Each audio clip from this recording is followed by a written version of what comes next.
Good morning, everyone. I'm having to change my hat from presenter to moderator. So good morning. I am Tony Badilla, your session moderator for today's keynote. If you're just joining us, I would like to welcome you to the 9th annual Building Bridges Dual Credit Conference. We kindly ask that you keep your mics muted to preserve bandwidth. Please keep in mind this session will be recorded. Feel free to post your questions to the chat. We will collect them and our presenter will address them at the end of the session. For EPCC Faculty Development Credit, we will post the sign-in sheet in the chat. You will sign with your EPCC login credentials. The full attendees list will be downloadable from Teams for everyone without, for everyone without EPCC login credentials. We will also post the session evaluation in the chat towards the end of the workshop. We appreciate if you fill them out. So I'm excited about today's keynote. Today's keynote address is titled College and High School, a National Look at Impact, Influence, and Innovation. It is my pleasure to introduce Anna O'Connor, our keynote speaker. Ms. O'Connor is a director at Jobs for the Future, an organization that aided in the development of our very first early college high school here in the region back in 2005. She supports leaders in K-12, higher education, government, business, and industry in developing and implementing rigorous career pathways leading to high-wage, high-demand jobs. Anna works with states, regions, local school districts, and colleges across the country, including in Massachusetts, Minnesota, Texas, and Tennessee. She leads the Lone Star STEM Initiative, an effort to create, implement, and scale computer science and cybersecurity pathways throughout Texas. She also leads a learning community of 6 Massachusetts regions whose goal is to accelerate the development of effective early college high schools in Massachusetts to improve educational and career outcomes for students and provide evidence of effective strategies for interested policymakers and leaders. Before joining JFF in 2016, Anna worked at the Massachusetts Department of Elementary and Secondary Education for several years.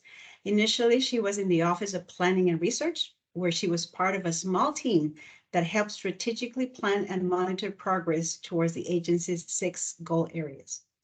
In 2014, she moved to the Office of College and Career Readiness as the Early College Coordinator. Her primary role there was to provide support and professional development for early college models throughout the state. Anna was drawn to JFF because it has been a pioneer leader in efforts to promote early college since the early 2000s. Welcome, Anne. Thank you so much, Tony, for that wonderful welcome. And thank you, everyone, for allowing me to join in on this wonderful virtual event. Next slide, please. So Tony just did a brilliant job of introducing myself to you all. I'll give you a little bit more personal insights on who I am and why I'm excited to be here. Like Tony said, my name's Anna O'Connor. First and foremost, I'm a mother to 2 young and very active daughters. They are 8 and 6 and keep me very busy. I am a wife to a touring musician, so it's really wonderful to have a partner who works outside of the industry that I do, and so we have fascinating conversations about the work and the world of work that we live in. And I'm a pet mom to 2 very big and active dogs who are now my work buddies as we all work remotely. Like Tony said, I did start my career officially at the State Department of Education in Massachusetts before transitioning to JFF, which is a nonprofit. The really amazing thing for me about starting my career there is I got to understand the bureaucracy and the kind of processes behind the systems that I'm now supporting in this new way via JFF. I get to continue to connect with state and regional partners across the country, including TEA, our wonderful partners, to really help them build and scale career pathways. And my focus really is on testing imaginative and innovative practices that can really inform systems change. And I've found my area of expertise to be in the secondary to post-secondary alignment space around dual enrollment. And so for the purposes of this presentation, I'll be saying dual enrollment. I know that in Texas, the context that you live in, you say dual credit. I will just mess myself up if I try to conform to dual credit, but you do know that I am talking about dual credit in your context. So next slide, please. Thank you. So before I get into the real meat of the context, I do need to share a little bit about JFF and what we do. So we're a national nonprofit, and we're building a future that works for all by transforming the workforce and education systems, both within themselves, but also across the two. So at the end of the day, everyone has the skills, the resources, and real valuable credentials that they need to achieve economic advancement. Next slide, please. So we focus on these three interconnected strategies for impact on people, on places, and on systems. We partner with organizations and leaders to help people advance, and we emphasize equity for those that have been historically denied that opportunity. We coordinate across sectors to build inclusive economies, and we support leaders in their efforts to connect their economic and their education strategies. And then we're also designing new systems to reimagine what education and the future of work looks like. Next slide. So we carry a number of commitments into the work that we do. We want to reach and advance the untapped workforce. We protect people, not systems, by embracing disruption and for advocating for real policy change. We want to be a platform, or what we like to say, a big tent that brings all the actors together. We focus deeply and intentionally on labor market outcomes to help keep us on point. And we bridge the old and the new. So we look at existing systems and we look at new innovators, and there are many innovations in the space.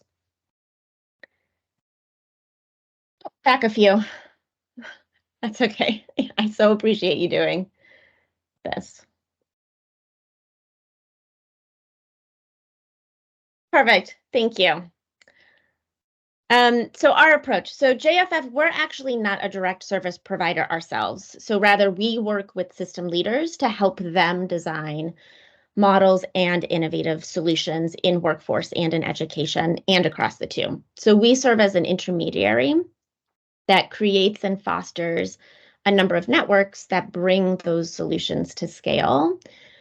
We also have a really strong policy arm in DC that elevates practitioner-informed policy recommendations to policymakers themselves. And JFF is starting to invest our own dollars into companies and entrepreneurs that are creating innovative solutions to transform education and workforce development. All right, next slide. Thanks. So part of this context that we're working in is really around some worrisome national data around these key transition points along the education to workforce pathway. And so it's this type of data that propels something like dual enrollment into becoming such a critical component for all students. So what we're seeing nationally is that 20% of high school students, 40% of those being students that experience poverty, they're accepted in college and they enroll in college, but they don't show up for classes come the fall, right? So that summer melt phenomenon that we're seeing. And then when students do complete their first year of college, a quarter of them do not return and persist in their second year. And so this incompletion rate, coupled with the high costs that come with higher education, it's having a detrimental financial effect on young adults, particularly for our most vulnerable population. So for example, 70% of Black students default on their loans, compared to only 4% of their white peers. So this national data is really driving a lot of our work. Next slide, please. And we also know that institutions are designed from quite an antiquated mindset, that people learn one thing, we work in one job, and then we retire. And we often teach young people once, and then they're off. And what happens in reality, though, is that people are constantly needing to learn and are entering new spaces within the workplace. Our work journeys right now, and maybe some of you can relate, is really looking like that bottom squiggly line, right? People are learning new things, relearning things. They're not just moving up in jobs, but some of them are actually moving across whole sectors. And so we need a new system, in particular, one that helps young adults and adults navigate through this new meaning of what it means to work. Next slide, thank you. So all that to say, there's a real urgent need to reimagine our education systems. We need education, both K-12 and colleges, along with employers at the same table that are building systems that are no longer siloed or misaligned and are difficult for youth and young adults to navigate. Next slide, please. So here's one approach that we are fostering at JFF. So for 10 years now, JFF has been working deeply on one approach to meeting the future of work, and that is developing systems that support grades 9 to 14 career pathways. And we do this through our Pathways to Prosperity network. So at its core, Pathways seamlessly blend academic coursework, relevant work-based learning. It's a partnership between education and business. Students are prepared for technical and employability skills. They are participating in programs of study that lead them toward valuable post-secondary credentials. And these pathways are built with industry in mind. So collectively, the Pathways movement across the country is really building a skilled talent pool to meet the needs of the workforce, while at the same time launching people into really great careers. You'll see we have a number of states involved with us deeply in this network, Texas being one of them. Next slide. So we're finding that there are critical points for system alignment, and they fall across these 5 levers. So high schools and colleges that are really deeply integrated and are collaborating. There's a career navigation system that takes a much broader approach that includes players from across the system, not just the guidance counselors themselves. Work-based learning that's meaningful and is really widening students' access to a new network of adults and mentors. Intermediaries that serve as that real bridge between education and employers, and then leaders that have a shared vision and a collective responsibility, and are developing policies that support and grow career pathways. And so when we talk about dual enrollment and early college more broadly, we're really not thinking about them in their own separate space. They become a part of this larger narrative of career pathways. And it becomes a real core strategy that fits under these larger levers, particularly the secondary to post-secondary alignment and integration. All right, next slide. All right. So now that has led me to what I'm so excited to talk to you about, which is actually dual enrollment in college and high school. So we're starting to craft a larger story at JFF about what we're seeing across the national landscape of college and high school as we continue to see this movement grow. And there are some really big things to be said within each of these buckets. So we know that dual enrollment works. There's hard evidence of that. And I'll share a little bit in the next couple slides. And these studies are showing us that dual enrollment, it works for all students, regardless of race, regardless of gender, of economic status. Dual enrollment is having positive impacts on all. There's some national estimates out there that tell us about 1.4 million high school students right now are enrolled in dual enrollment, but that's only about 9% of all high school students across the country. But those numbers are steadily growing. So not only are the number of students increasing, but the number of college credits these students are obtaining are growing as well. But we also know that there's still some really big gaps and equity challenges when it comes to access. And leaders, JFF included, are influencing policy and practice to remove those barriers. We're also at this really special moment when dual enrollment, it's no longer a new educational practice. And schools and colleges, they're innovating and they're exploring new and imaginative applications that really reimagine how students are experiencing the coursework itself. So I'm going to spend the rest of my time with you exploring more deeply each of these buckets. But at the same time, I do encourage you to fill up this chat, not just with your questions, but also I'm really curious to hear how you're thinking about either impact, influence, or innovation in your own space. Next slide, please. Thank you. Okay, so there's a lot of studies out there, and you probably know this, that have been conducted around dual enrollment itself, as well as the early college movement. The most prominent evaluator, in my opinion, in this space is the American Institutes for Research. I might be biased. I have the pleasure of working with them directly on a number of projects that I'm leading around dual enrollment at JFF.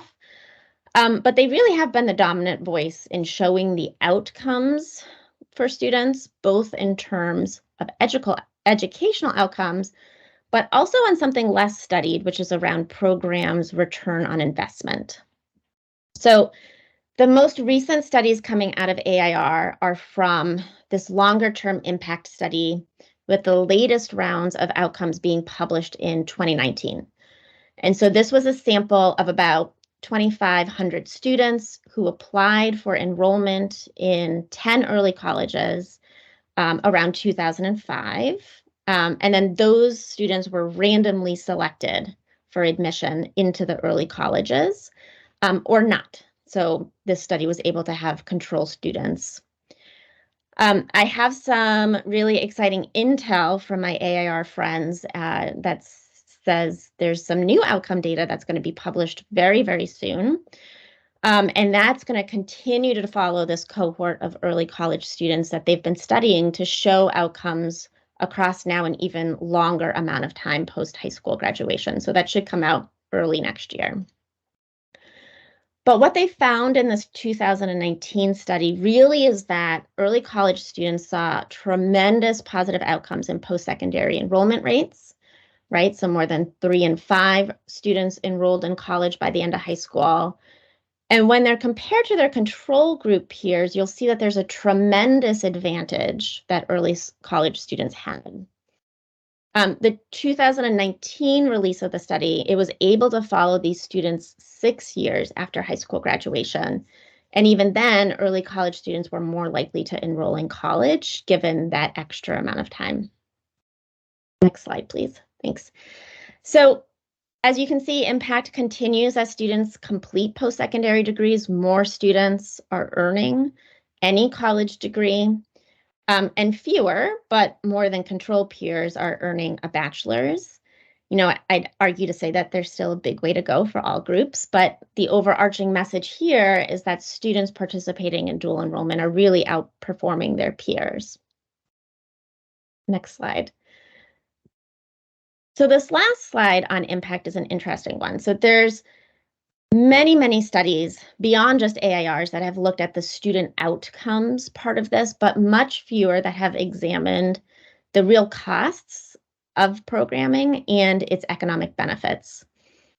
And so this study averaged that early colleges cost about $3,800 more per student than traditional high school. So that's that red line, that red dotted line that you see in this chart. However, the estimated return on that investment was about $33,000 in increased lifetime earnings for each student, because we know that boosting degree attainment improves individuals' earnings over their career. And so those are the private benefits you see in this chart. And as people increase their wages, I think we all know that the amount of taxes governments collect increase. And we see a reduction overall on government's spending on things like federal assistance programs. And so that's the public benefits you see here. And these benefits on this slide are per person. So imagine these benefits amplified by the 1.4 million students that are estimated to be enrolled in dual enrollment right now. So even when AIR applied a more conservative calculation to the study, and you'll see that on the right side of this slide, they still found that early colleges have a significant economic benefit. So we know that these programs, they work for all students, that student outcomes are improved and accelerated, and now we know that the benefits outweigh its programmatic costs. Next slide. Okay. So that leads me to the part of my story that speaks to influence. So we know the outcomes are there, but we also recognize that there's really big gaps in the number of students participating in general and in the types of students that are participating in dual enrollment. So the latest piece of research we're seeing is coming out of the University of Utah. You may have seen this as well. JFF was at the table during these conversations with other local and national players from across the country that were creating a dual enrollment equity agenda. This came out just this past summer. And it's a real call to action, right? It's a call for researchers to partner more closely with policy and practice leaders to answer some really hard questions so they can make the most informed choices to support students in succeeding in dual enrollment.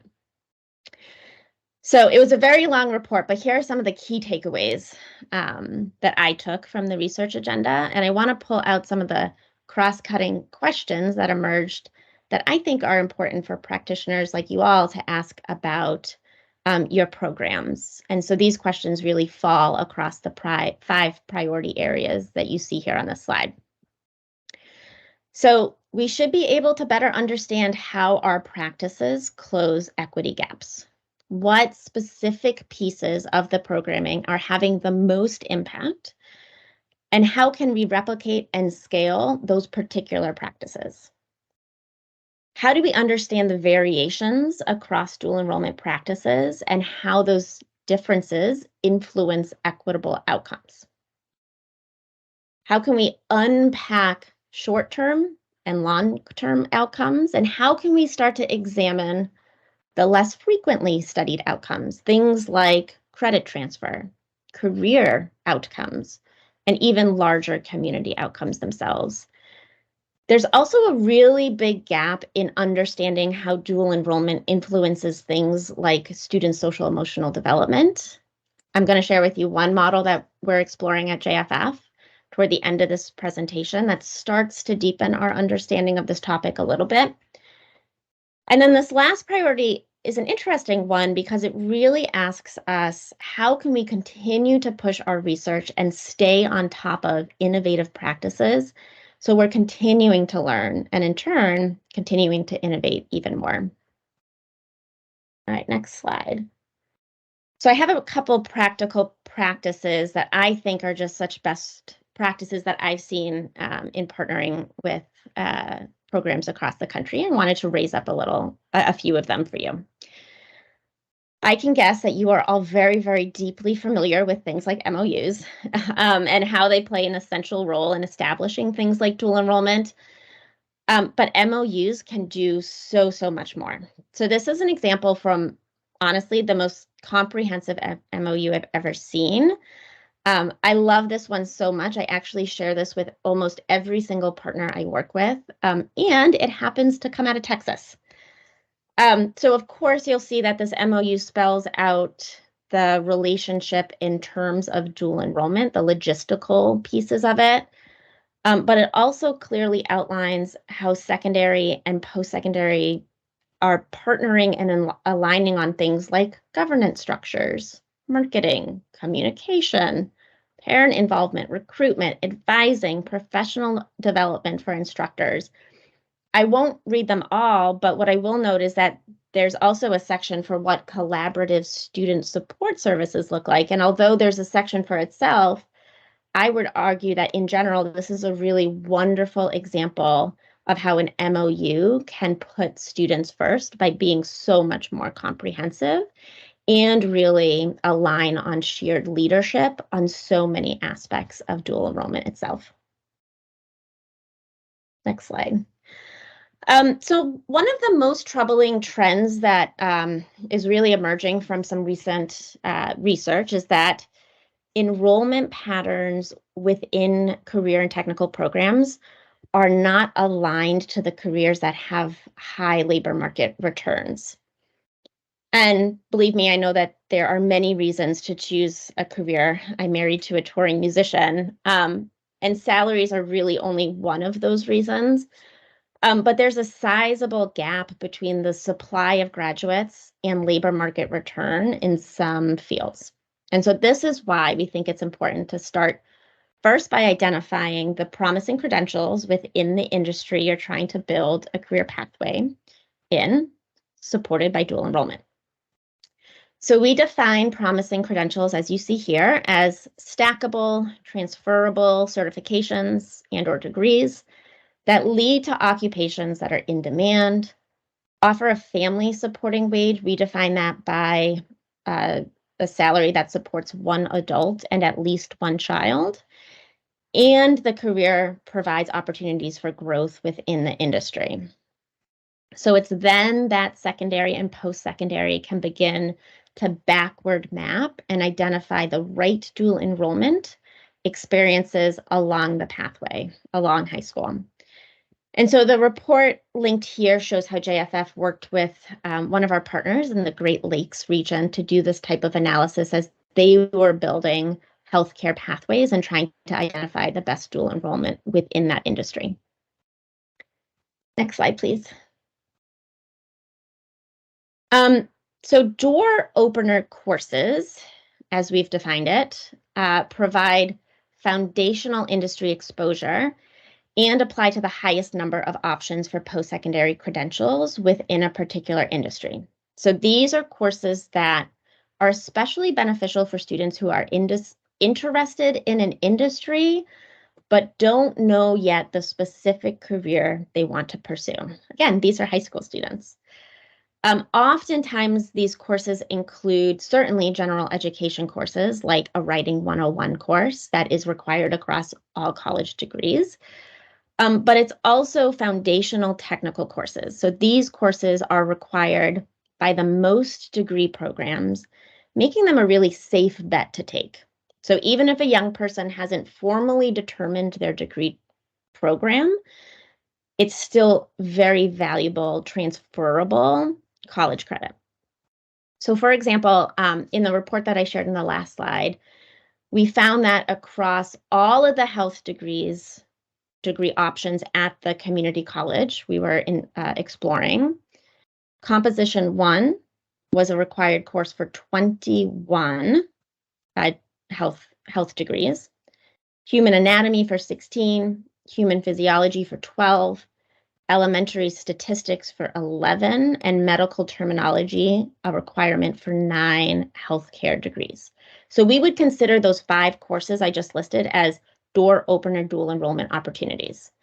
So if a student took any one of those courses, there's a really good chance that they will count toward a degree they end up pursuing if they follow in the health career pathway. Next slide. And then following up on that, offering door opener courses alone doesn't guarantee students are taking courses that move them toward promising credentials. So back to that first slide. And that's where the term strategic dual enrollment courses really come in. So again, going back to the Great Lakes example, of the 5 door opener courses I listed, so Comp 1, Human Anatomy, Human Physiology, Elementary Stats, and Medical Terminology, we found that 3 of those courses also fall under a health degree program that, by using labor market information, told us that they are promising credentials. So as we think about ways that secondary and post-secondary are having conversations about the right type of coursework, this is the type of information that's helpful as you all begin and really refine your programs of study. We have a saying at JFF, it's one of my favorite sayings, no acts of random dual enrollment. So courses offered should be the most intentional and valuable for students. Next slide, please. So my last slide on influence. So we've partnered, as Tony mentioned, with a number of early colleges here in Massachusetts. And we produced a series of 3 briefs that address some key principles that support young men of color, that build a foundation for all students to succeed, and on using data to track outcomes. So I'll highlight just a few of the practices across them all. So we know that young men of color, particularly Black and Latinx, are participating in college at pretty low levels. And we know, right, that dual enrollment is a proven strategy to increase enrollment rates. So we need to do a better job of recruiting and retaining these young men of color in the dual enrollment programs. And one of those strategies we found is really focusing on things like youth assets. So it's important for secondary and post-secondary to recognize the value that youth themselves bring to the learning.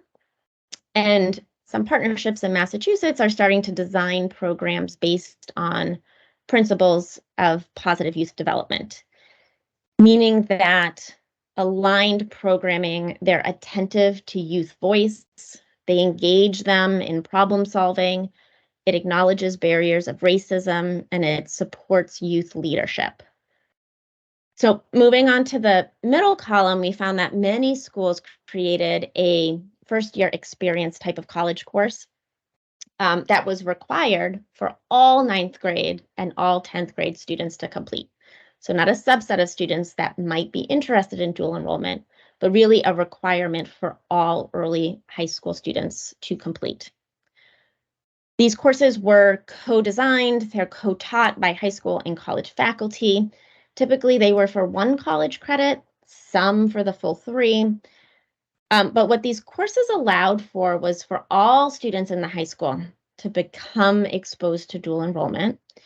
And it built in the expectation that all students would have at least 1 college credit on their transcript, right? So it's an intentional way to recruit students into pursuing more credits, particularly those that wouldn't typically pursue those opportunities. I also really love the practice in here that some schools are doing, which is removing standardized testing from course eligibility. And I know every state is different. And instead of using the standardized testing, they're embedding assessments of readiness into English and math courses that all 10th graders are required to take. So again, you're widening the number of students that now become eligible for enrolling in college courses as they transition to 11th grade, right? So they pass their English 10th course. That 10th course grade accounts for a college readiness assessment. They're now eligible to take a relevant dual enrollment course in 11th grade. And then lastly, there's a lot of really progressive things happening around data sharing and really building systems to proactively identify dual enrollment students that are at risk of failing a course. One school in Massachusetts actually created something called an early alert system between the high school and the college. So it's one that both the high school and the college faculty had to utilize and contribute to. And they established things like weekly meetings where they would discuss students that were flagged in the system or alerted as potentially needing more support. So real-time student outcome data before that student, unfortunately, wouldn't be able to carry the credits and complete the course. So I put a link here to the full series of briefs that are coming out of our Massachusetts work and that really speak across these 3 big principles. I think I'm most excited about this slide. So this is the one around innovation. And this is a really big part of the work that I lead here at JFF. We're fortunate to have 3 large federal grants. They're funded by the U.S. Department of Education. And they allow us to both scale existing practices and test out some new practices in the dual enrollment space. These three big projects are all at very different stages. The one that we've worked on the longest is the one that Tony mentioned up front, the one that we're implementing in Texas, Lone Star STEM. And that is in partnership with TEA and the Texas Advanced Computing Center out of UT Austin. And we're working with about 15 schools and colleges across the state that are scaling computer science and cybersecurity pathways and increasing the number of dual enrollment courses that students are taking within those pathways themselves. And the interesting edge piece of this work for us is better understanding the application of dual enrollment in rural communities. And so the link I have here for Texas brings you to our landing page, and it includes this blog post that you see here. And it's really around big lessons we're already learning when it comes to dual enrollment in rural communities. And then we have two projects that are creating and testing new dual enrollment models. So in Tennessee, we're trying to see what happens when a dual enrollment course moves from 100% of learning happening in the classroom to now about 80% of learning in the classroom, with the remaining amount being taught at the workplace with an employer. So this is really pushing dual enrollment instructors and the institutions themselves to partner with employers in new ways, and in things like considering new grading policies that now incorporate an employer lens on the curriculum itself, and the ways in which the curriculum is taught and experienced by the students. So we have 6 high schools and their college partners engaged with us right now across the state of Tennessee. We're recruiting hopefully another 15 schools by the end of the calendar year, and then we have about 3 more years to test this model. And then lastly, in Minnesota, we're at the very, very early stages of figuring out what a dual enrollment course can look like when we combine these 3 spheres. So we're creating English and math dual enrollment courses that are taught online, that have an intentionally embedded social emotional learning component into the ways in which the course is taught, and that the ways in which the students experience the learning. This is the newest project. We don't even have any sites yet. We're still trying to figure out what this all means. But the hope is that by the end of this calendar year, we'll have 10 colleges across the state of Minnesota working with their many, many district partners across the state. And then I'm going to end my presentation with really the biggest and boldest concept yet coming out of JFF, and that is like, what happens if we completely blow it up altogether? We blow up the traditional education grade bands and we create completely new higher education institutes that now span grades 11 to 14. So this is really beyond partnerships between existing K-12 and post-secondary systems, but rather new innovative institutions themselves with self-contained faculty, staff, students. What would this mean? It would mean an associate's degree at no cost to students because they would become public institutions. They would have an independent governing board. There'd be new teacher preparation routes. Schools would have their own budgets from state and local taxes. Is this happening anywhere? Not quite. But it's a big, bold concept that could completely transform the way that we think about secondary and post-secondary alignment. And JFF is having some really exciting conversation with leaders and funders across the country to see if we can test this approach out. Next slide. So that's it. Thank you so much for inviting me into your space.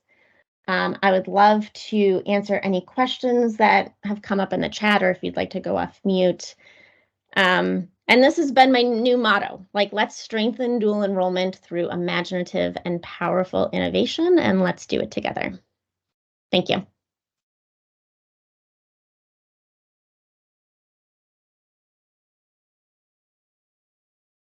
Thank you, Anna. That was really interesting. So there was a few comments and questions in the chat. I don't know if you have access to that. I do. So some of them is, well, my comment was, we typically look at gains in terms of academic gains, right? And transferability gains. So it was really interesting to see them tied to money, right? Yes. And that is amazing, right? So it's not only because we want to have a more educated workforce, but what does that mean, right? In terms of dollars and cents. And I have to say that I'm proud of our MOUs. I think our MOUs actually tick most of those boxes. Perhaps, and Lorena mentioned parent involvement. I think that's one that it does not. So maybe a conversation to have with our partners. Melissa asked, with students unsure of their majors, is this a way to guide them in this? And I think it's probably the health study, right?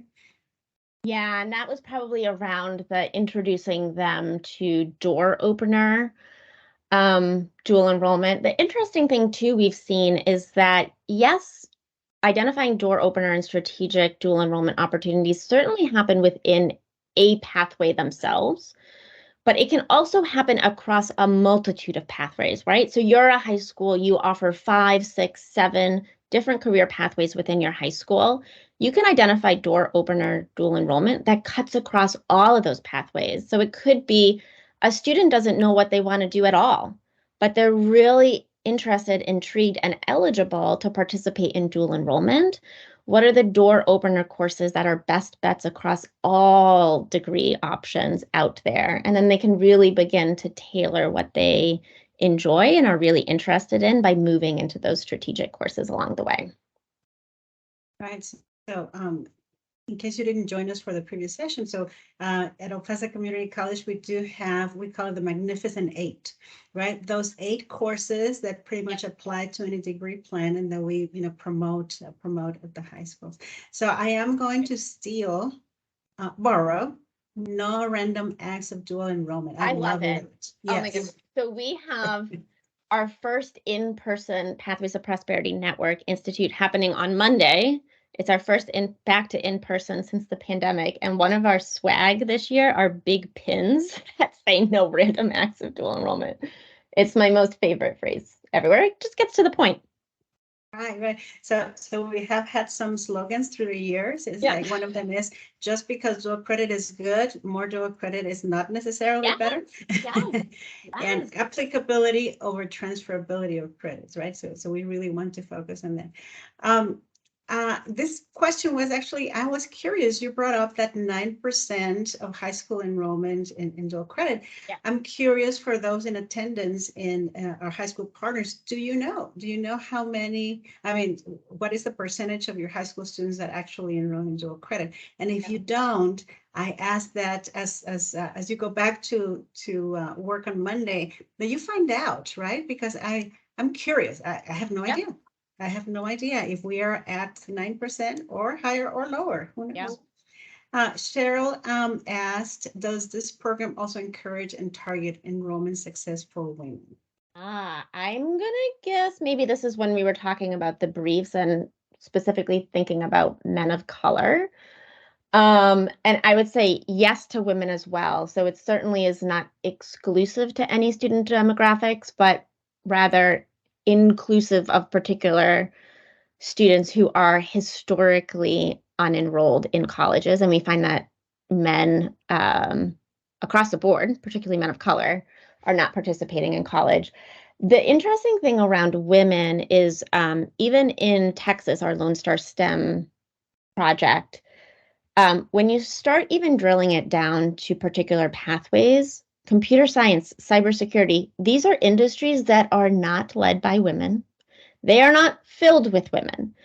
And so there's even a different kind of intentional recruitment we're doing by demographics when we think about the industry themselves. And so it's been an interesting conversation with your Texas peers that I've been having around how do we get more women into things like coding and into things like cybersecurity. So, yes.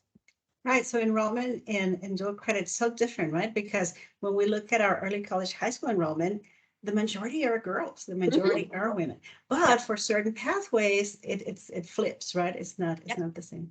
Yep. So you had talked about looking at different ways outside of standardized testing, and we do have, and kind of like I was translating for our folks, our college readiness standards. That's what we're using right now, which actually looks at things other than standardized testing. And again, as Dr. La Chica Chavez said in a previous session, we're lucky that we were able to be part of a study with the Texas Higher Education Coordinating Board to extend that. So we're still using our college readiness standards. And I love the idea of using a part of the grade, right? For students in the workplace. And we do have, I was mentioning, by next year, we're going to have 20 PTECs here with El Paso Community College. So maybe that would be something good to explore with the PTECs, and Dr. Echo agrees. Let me pause there, because so we have been engaging with a small cohort of Tennessee schools just for a year now, and we've already learned so much. And I think what has been their initial fallback in thinking about this particular project is simply aligning an existing dual enrollment course, say in computer science, with a work-based learning practicum that the high school is doing, right? So like, how do you align two separate courses? And that certainly has a lot of value within itself. But what we're saying is, no, it's not two courses. It's one course. It's how do you take your existing Computer Science 101 dual enrollment course and refine the syllabus in such a way where you can reduce the amount of time the student is staying in the classroom and start to embed employers. Because at the end of the day, what we're trying to test, and I should say those 3 projects are being evaluated by AIR. So like at the end of the day, we're actually going to see if it works or not. How do we reduce the barrier for students to enroll in 2 courses, to have time in their schedule to have a dual enrollment and a work-based learning practicum, to say, take a dual enrollment course, and it's going to actually give you and embed for you work-based learning experiences that's aligned for content. So it's been a interesting year so far, just understanding the nuances between the high school and the college. When you say that, I think of clinicals, right? In our health education, that puts the students right in the workplace. Dr. Pagel said, "Hi, I understand that Utah is moving to competency-based education for their K through 12. How do you see competency-based education playing a role in lifting educational attainment and economic stability in K through 12 and higher ed?" Yeah, so we actually probably like way more ways than what I'm about to say.